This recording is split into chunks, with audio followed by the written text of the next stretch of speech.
Hey everyone, Charles here. And first of all, thank you for stopping by my podcast. If this show inspires you, makes you think, or gives you that courage to jump into action, please help by donating to this show. Click the link in the description and donate. Your donation helps us with production and finding great guests moving forward. Thank you and enjoy. You know you should be doing something different, right? Hey, I'm talking to you. Do you believe that you have the gift for greatness or have a special talent, but don't have the courage to take that next step? Always wondering how others made it look so easy. Well, welcome to Jump, the show that will bring you special guests just like you and me. How did they get the courage to jump into greatness, doing what they love and living the good life? So get ready to jump with your host, Charles Matthews Jr.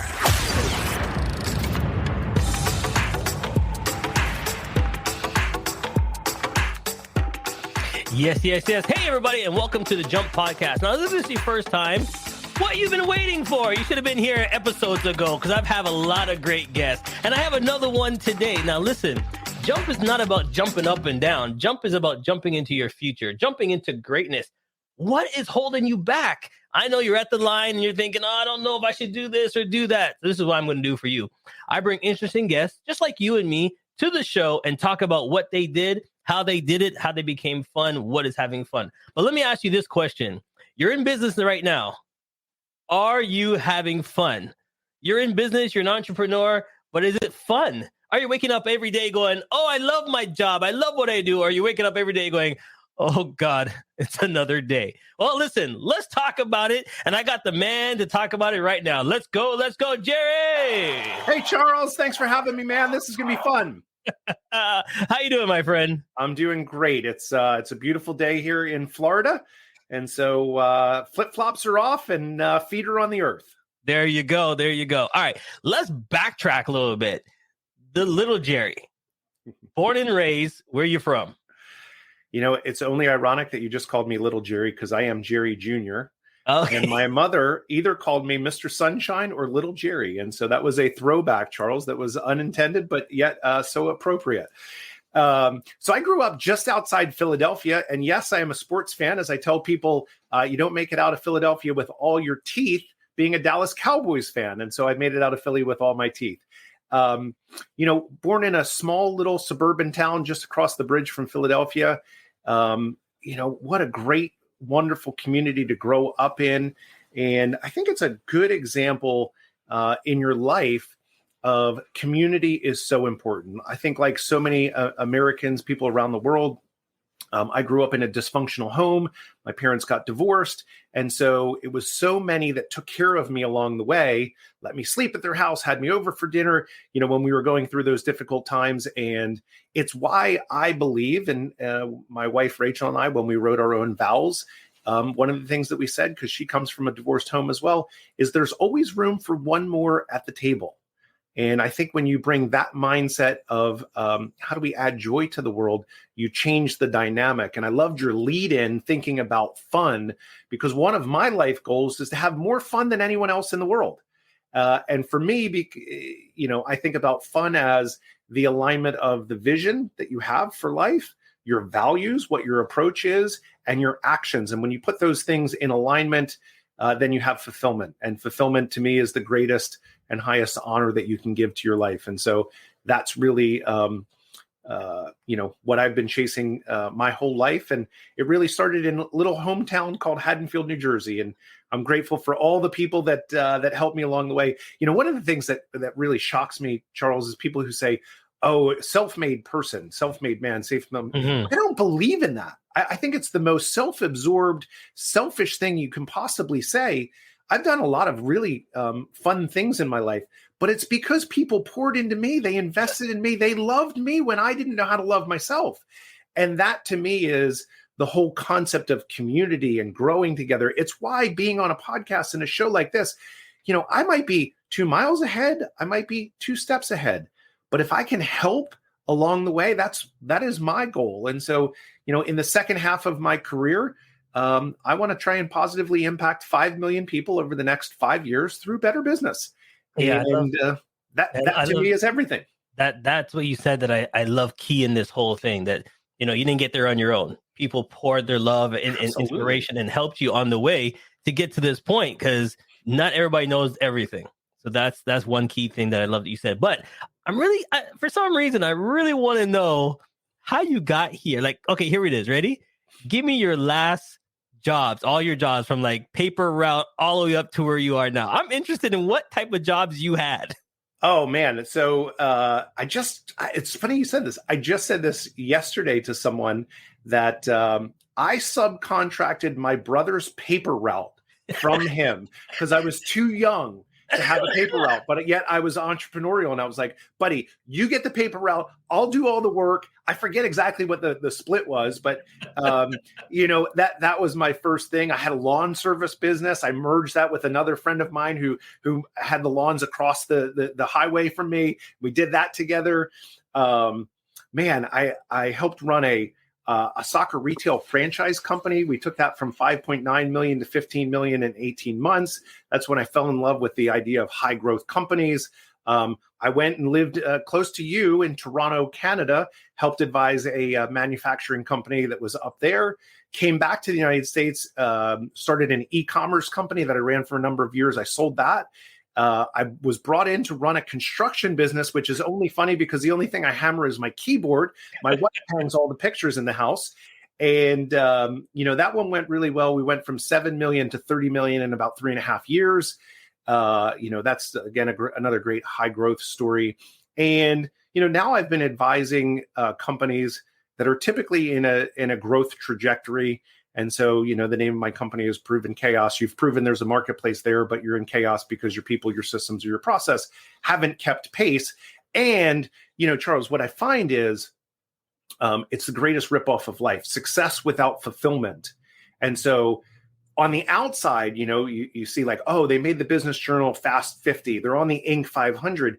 And yet when you speak to the owner, you speak to the entrepreneur, they say, yeah, but I'm not even making it home to have dinner with my family. I don't make it to my kids' sports games. I don't tuck them in I've lost all my hobbies. Yes. I don't work out anymore, right? And so I think that's the greatest ripoff. And so bringing conscious intention to your everyday of living your life on your terms, that is what you owe yourself.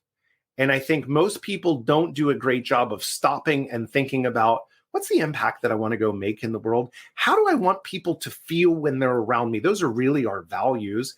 And then how do I do that consistently day in and day out to make sure that those things are aligned? So your chest puffs out a little bit, you smile a little bit more, you're having more fun.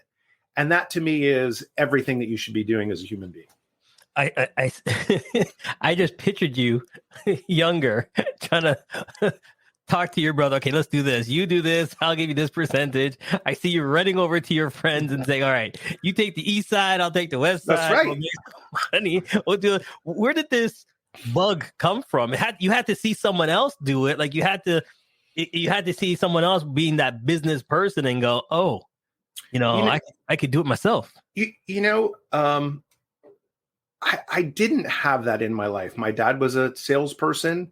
My mom was a paralegal in Center City, Philadelphia, self-educated. She had a 6th grade education. She was one of 13 kids and had to go into the workforce to try and help support her family.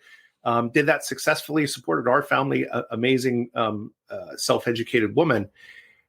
My mom was always nervous when I started my entrepreneurial endeavor. She was just like, man, there's a lot of people counting on you. And I laugh. There's a spot on the road here in Jacksonville. And I had called my mom. We had made the Inc. 500 for the second time. And I was coming around the bend and I was telling her about it. And she said, son, that's really wonderful. Please work hard. There's a lot of people counting on you. And I just kind of chuckled. I was like, imagine if I started working hard, Mom, what we could possibly do. And so, no, I think it was just for me as an adult, it was being in places where I had been in senior leadership. I was comfortable making decisions. The decisions that I made generally were pretty good. They were profitable decisions. And then I looked up and I was like, why am I making other people money? Why am I not doing this for myself? Yes. And, I think there's a level of courage that it takes to jump into that. But once you've done it, it's like, why would I let someone make margin on me? This doesn't make a whole lot of sense. And, some people's temperaments, they're better to be individual contributors. That's great. I had a COO once that looked at me and he said, I love being your number two. I never aspired to be the number one. I don't want the pressure of making all of the decisions. And so those are things that you have to just understand. Entrepreneurship isn't for everyone. It is for me, because when I look and say, here's the type of impact that I want to go make in the world, which is to positively impact 5 million people. I don't know about you, but I've never had anyone show up to work and say, you know what, I really want to suck at work today. Yeah. And yet there's lots of people that are very ineffective in their day-to-day work. It's not their fault, Charles. It's our fault as senior leaders. We've done a terrible job of doing what I call the 4 C's, creating clarity for them. Here's how you win. When you go home and your spouse says, hey, did you have a good day at work? They better be able to answer that question. Yet most Americans cannot answer that question when they go home. The second is they better feel challenged by the work that they're doing. Otherwise, they're going to go find something else to go do. Third is they better feel comfortable that they have the tools, time, and training to be successful, because responsibility without authority or training to understand how to go do it, there's nothing more frustrating than that. And the 4th C, which comes back to us as a senior leader, is, do they feel cared about as a human being? Do I know Charles not only just as this incredible employee, but as a spouse, as a father, as a friend, what the hobbies are? And it's amazing what happens when you care about people as whole people. The world changes, right? When you just get into this mindset, my first value is love your people, treat them as whole people. And so when you get people into that mindset of, well, it's not just the workplace that I'm worried about, it's the whole, Charles, because if you're good at work, you have the potential to be great at home. And if you're good at home, you have the potential to be great at work. There's a symbiotic, environment that goes along with that. And so, leaders that just say, oh, like, I just bring your work self, I leave everything else behind. That's all well and good. But, when your accounting manager comes in and lets you know that she's just been diagnosed with breast cancer, that doesn't work, at least not in a world that I feel comfortable, talking about and being, responsible for. And so when you love your people and you treat them as whole people, it's just way easier to run compelling businesses. Compelling businesses always outperform at the end of the day. And so that, to me, is the mindset that you have to bring. And again, like you said, let's have fun doing it. Yes. I mean, if we're not having fun, I'll tell you a story. I had the best COO that I ever worked with is Zach Mitchell. And he and I, we were running the construction business together. And there would be times that I would wrestle Zach Mitchell on the production floor, and everyone would be dying laughing. And, he was a little skittish, so I'd like to scare him. I'd pop out from around the corner, and everyone would get a good giggle about it. Now, imagine if your senior leaders are having that much fun doing what they're doing, and yet we can still be serious about our work, but the approach to life, the approach to each other is a lot of love, a lot of respect, and a lot of fun. You get a whole lot more done. Yeah, amen to that. Because at the end of the day, you want to make sure that your workers are coming into work so happy. Because when they're there, totally, they put out more production. The more production, better for the business. Better for the business, more bonuses. More bonuses, more. It's a circle. But it's symbiotic, and yet I share this story. I have a guy that I work with, Matt Kleinrock, and at the end of 2022 in December, he called me and he said, buddy, I need your help. And I was like, what's up, Matt? And he said, we have had a tremendous year, the best year we have ever had in our ever history.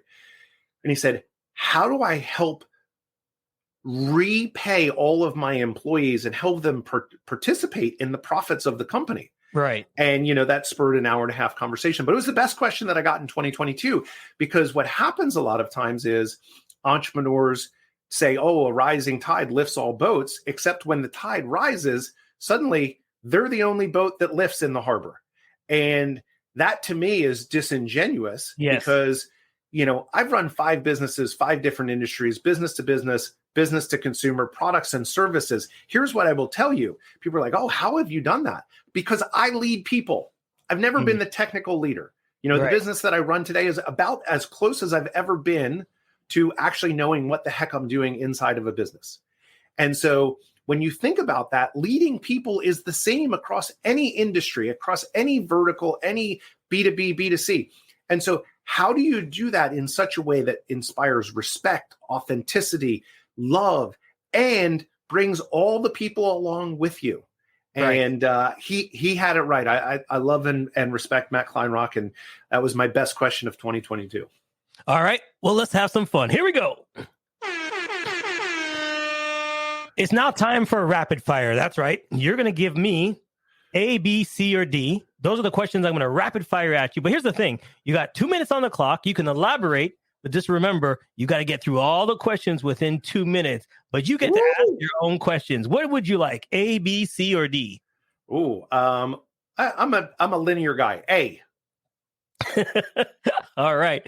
2 minutes starts on the clock when I ask the first question. Here we go. 2 minutes starts now. What is your favorite drink? Ooh, it would be an IPA, and it's out of Tampa. It's called the Cigar City High Lie. What are you most productive? At 4 o'clock in the morning, because there's no one there to bother me, and I'm a morning person. I get lots of clarity and lots of focus, and so I love getting up early. I have my morning routine, and that is my time to shine. Who inspires you and why? Ooh, God, there are so many, Charles. I think it comes back to, being humble and saying I'm not a self-made man. I mean, there's been millions of people, Joe Felena, who poured into me, my parents who loved me along the way, my wife who is, I'm cool. My wife is way cooler than me. And so my kids who just demonstrate humility and love and kindness and teach me things every single day. No one person. All right. Summer or winter? Oh, summer for sure. Favorite cake? I don't eat cake. What's your favorite number and why? Number 4 was my brother's baseball number, and I inherited it. And so I took number 4 as my lucky number. What's happening in your life right now that you're excited about? The pursuit that I'm on to positively impact 5 million people. I have never worked harder, and I've worked very hard, but I've never worked harder or felt more passionate or inspired. What subject in school you hated? Spanish. What was your best subject in school? Almost all the other ones. I was a pretty good student. Last question, real quick, 20 seconds on the clock. When you look in the mirror, what do you see? I see a humble servant who invests heavily in people. And my goal is that when people show up at my funeral, they tell my kids that they were better for knowing me. With 4 seconds left on the clock. Woo! Especially for March Madness. That was a perfect one. I love it. Don't go nowhere. Stay tuned. We'll be right back. CMJ Entertainment is a one-stop shop. CMJ Entertainment helps people do any type of events, and it's a marketing tool as well. So we'll cover everything from start to finish. If it's a wedding, we'll make sure your wedding is over the top. And if it's an event, we make sure that everybody gets information at the end of the day. Give us a call at 416-414-8964 or online, go to cmjent.com. Hey, it's okay if you're driving or too busy to take notes. Charles has your parachute packed with all the info you need to jump into success. Check out the links section for all the tools you need to land safe. Now, let's keep falling with Charles and his special guest.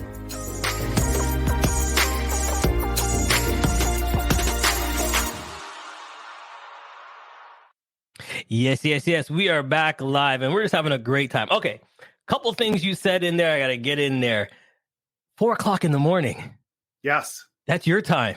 That's my time. I started outsourcing my programming to India when I had an internet company. I'd catch them at the end of their day, ask them, what did you do today? What are you going to do tomorrow? And what do you need for me to be successful? And then I was like, holy smokes, there's no one up. There's no one interrupting me. The amount of work that I was getting done was incredible. And then I just fell in love with getting up at 4 a.m. My whole morning routine, because I believe that if you win the mind, you win the day. So I prime the pump, reading, writing, thinking, do a little speaking, meditation. All of that gets me to a place where I am bulletproof by the time everyone else is awake, and usually have a couple hours of work underneath my belt by then too. What time do you go to bed? 9:00. I call it the Sirius 7. And so I'm desperate to try and get 7 hours of sleep on a regular basis. Sometimes it doesn't work out if my wife's like, "Hey, let's watch a movie," but we just adjust. Oh, yeah, because I'm looking at my clock trying to figure out, okay, how many hours is he getting? I'm trying to figure it out. 7 hours, brother. 7 hours. All right. So here's the main thing. How do you help everybody else, your clients, get to this level? Because it just seems like every day you wake up, it's just a bubble of joy to do your business, to help other people get to your business. Who's your clients? Who you're looking for? Yeah. So I typically work with, companies that are in high growth mode. So about 5 to 12 million, headed to 25 to 50 million.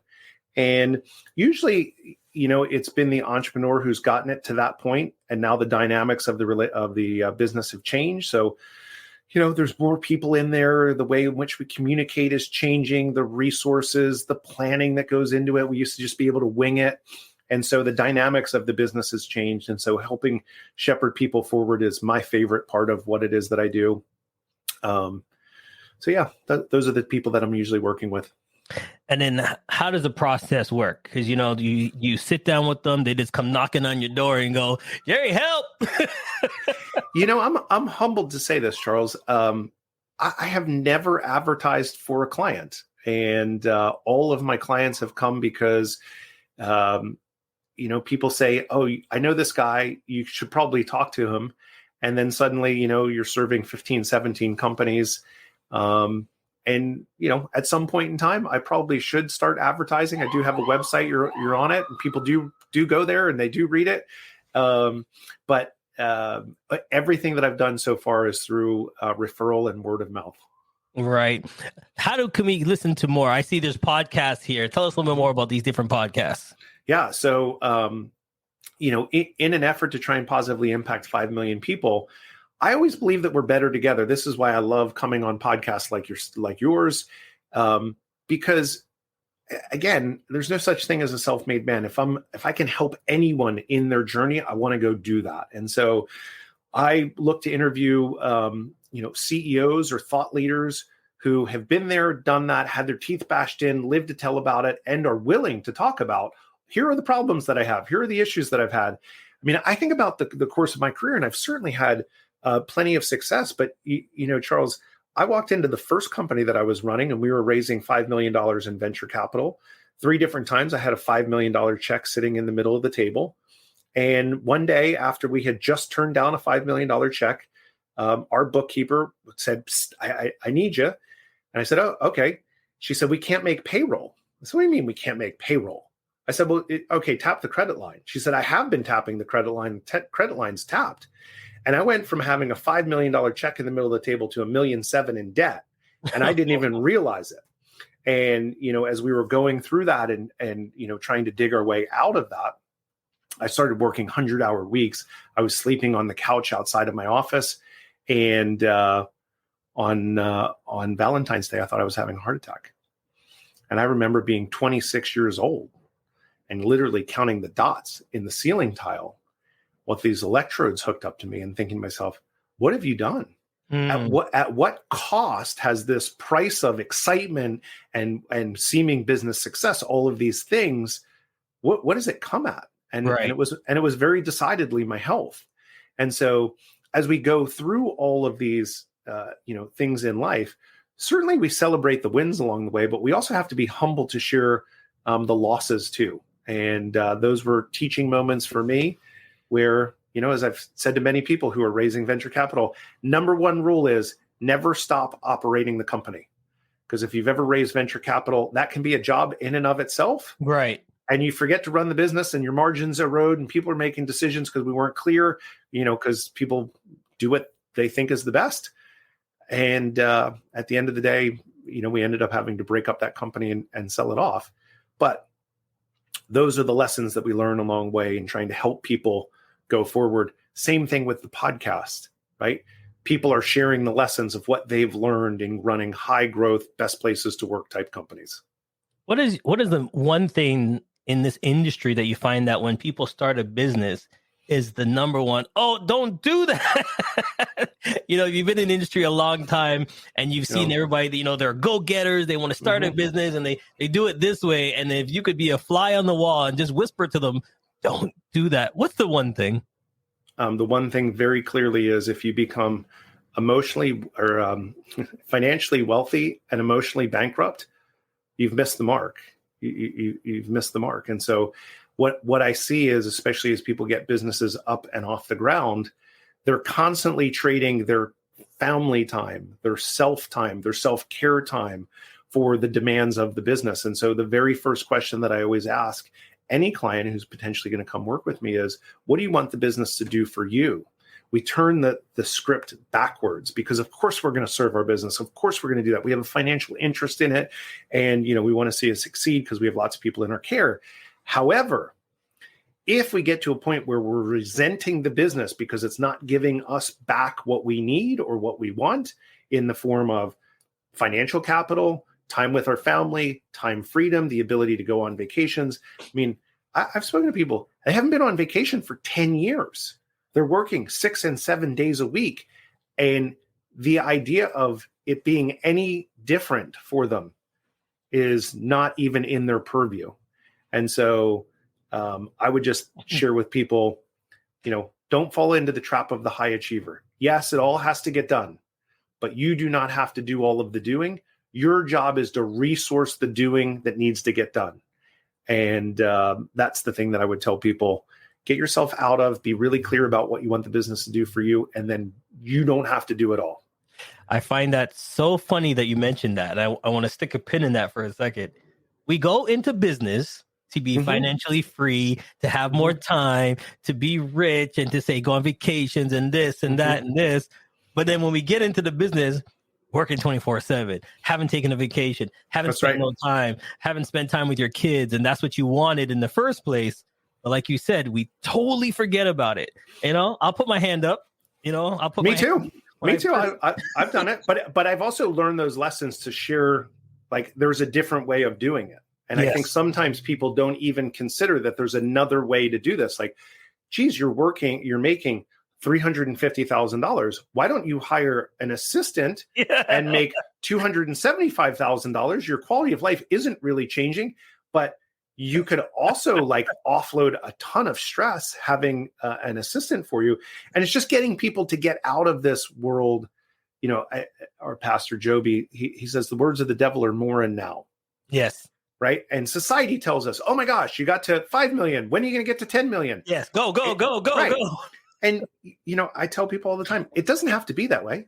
You can have a solid, successful $5 million business. And if that works for you and it aligns with your vision for life, your values, and gives you all of the things that you want, that's what you should go do. And I think where we miss on this, at least what I have seen, I call it the 3 F's.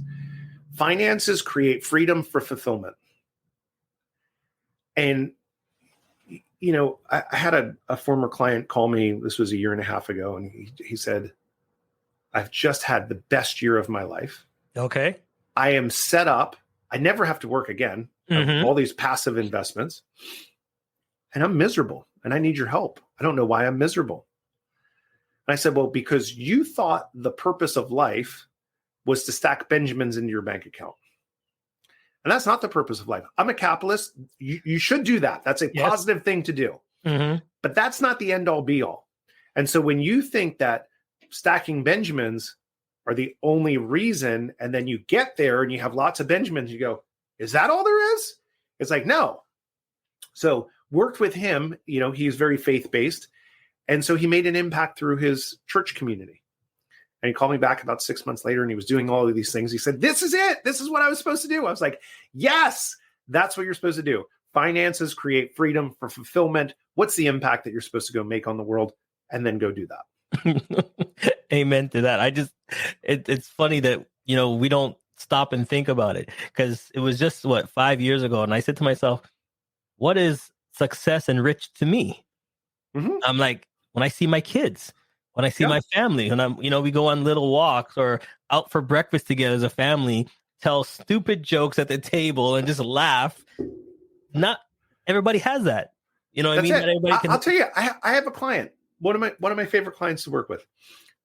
They said to me, we do not want to be the biggest company. Here's what we want to create. We want to create an operationally excellent, stress-free company where our clients love us. And here's what we want to go do. And we put certain parameters in there. And it's a great company. And they had their best year ever, most profitable year ever, most cash in the bank ever. And then we had other things like we want to take 4 simple vacations every year. Yes. We have 3 kids. We want to fund their college funds. Yes. We're going to do 1 house project every quarter. Yes. And so we just defined what success looked like for them. And instead of trying to chase all of this business that was available to us, we got very intentional. And guess what? They've never been happier. Their marriage has never been happier. It's like, this is not hard. And by the way, I have people that are trying to chase to 200 million. Yeah. That's cool too, right? Yep. It's all about what you want to do.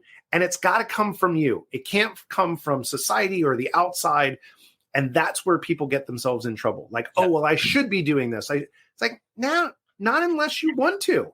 And if you want to, then great. Let's talk about that. Let's talk about the resources and what we need to go make that happen, because we can go make that happen. But it's when you don't really have an authentic will to go do that, and that the cost you're paying is greater than the price you're receiving back. Mm-hmm. That's when the balance gets messed up and you start to resent your business. Just letting you know, everybody, sports car can't love you back. All right. I will tell you this, right? We talked about giving up our families. My wife always keeps me humble. I said she's so inspiring. So I was being recognized as an ultimate CEO, and there I am at the kitchen table, and I'm scratching out some notes on a note card, and we were talking about it at breakfast. She said, honey, the business can never love you back like your family will. Yeah. Like, man, took that note card, tore it up, said start again, and that is how I ended, the speech that I was able to give. And, all high achievers in the room, all people who had achieved significant success, all the CEOs. And, people came up to me afterward. They were like, thank you for the reminder. Mm-hmm. My business can never love me back. I have to get home for dinner more often. I have to get to my son's baseball game. And, I tell people all the time, my greatest achievement running an Inc. 500 company 2 years in a row that went from 7 to 30 million is I never once was late for picking my daughter up. I never had to call daycare and say, hey, I'm going to be a little bit late. Yeah. My wife was running a genetics laboratory, and she traveled a whole lot that year. And I made sure that every damn day I was there, and I picked Brooklyn up, and she was never the last one there. And everyone knew Jerry was out the door by 5:15 because that's, getting down JTB. That's what we got to do. I'm going to call you. I'm going to call you from the car. I'm driving. I can talk to you, but I got to go. but at the end of the day, that's what it looked like. All right, let's go. Now time for Pick 3.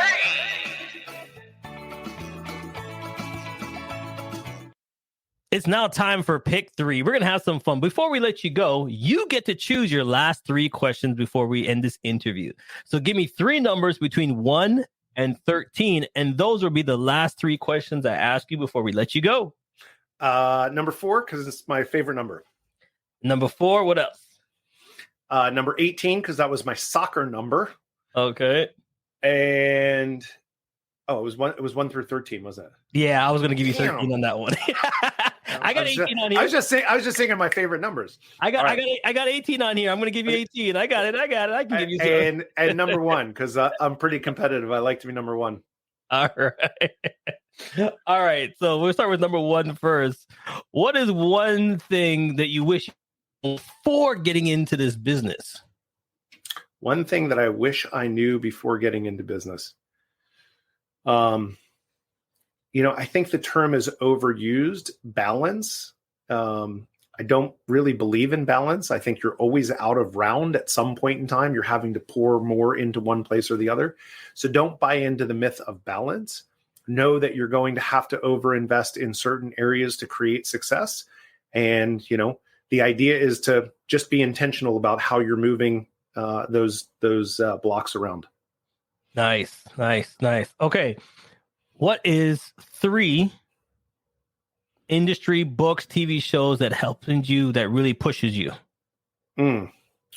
So I'm a big book reader. You can't see over here my bookshelf. So I used to say everyone should read How to Win Friends and Influence People by Dale Carnegie. I think the world would be a better place. I also would pair that with The 7 Habits of Highly Effective People, because I think those two things together create a whole person that is awesome. And I've since replaced that, Charles, with The Book of Joy, which is the conversation between the Dalai Lama and the Archbishop Desmond Tutu about what the pillars of joy and a good, fulfilled life look like. And it was something that really identified with me, because I think about things in legacy. And to me, legacy is, we leave stories behind in other people and they get to tell our stories. It's fairly rude because we don't get to participate, but we have to leave them the clues while we're here of what they're going to say about you and me when we're long dead. All right, here we go. What do most people misunderstand about you? Ooh. The feedback that I get, which I constantly think is hysterical, is that I'm intimidating. And I'm like, I'm the nicest guy you'll ever meet. Like one of my life goals is that to be the nicest guy you'll meet. And so I think it's the combination of my confidence and my decisiveness that lead me to a place of just a real focus in what it is that I'm doing. And so for some people, that's a little intimidating. And confidence is intimidating. Yes, I think you're right. All right, that was the last one, but I'm having too much fun with you, so I'm throwing in a bonus one on my own. Okay, love it. Here we go. Last one before we go, because I could tell you must have been a fun kid growing up. Give me one favorite childhood memory before we let you go. Oh, one favorite childhood memory. So this is a story, of places where we've made mistakes. I was in 3rd grade. I was with a handful of kids on spring break over Easter break, and we started a 3-alarm fire. And, we tried to be the heroes as if we happened upon the fire and that we were trying to put it out, when in fact we were the ones that actually started it. And you want to talk about scared straight. I'm a kid that was pretty much Mr. Goody Two-Shoes. And I just thought, man, I don't want that to ever happen again. And so that's one of my childhood memories that I think about. Yeah, I still have visions. It doesn't happen quite as often at 48, but I still have visions of the side of Radnor Field just burning. Thinking, shit, I was part of doing that. That was me. And I remember showing up to my brother's baseball games, and like the side of Radnor Field into the outfield was all burned. I was like, oh, that was the Macnamara kid. I wonder how that happened. Thank goodness no one was hurt, and no other than grass, no real property was damaged. Okay, on that note, I guess we understand now why there's a fire underneath you every time you want to get into business. There we go. It explains everything. Absolutely. I love that tie-in. Jerry, my friend, it's been an honor and a pleasure to have you on the show. Thank you so much for joining us. I appreciate you having me. This has been a lot of fun. A lot of really good laughs, which align with having more fun than anyone else. Listen, everybody, what's your fire? Do you need to set a fire underneath you to get the job done? It's time for you to jump. Let's go, everybody. It's time to get on track. We'll see you next time. Thanks for listening. Thanks for watching. Hey, hope you had a great time listening to the show. If you think I did a great job, please buy me a coffee. I still got a lot of work to do.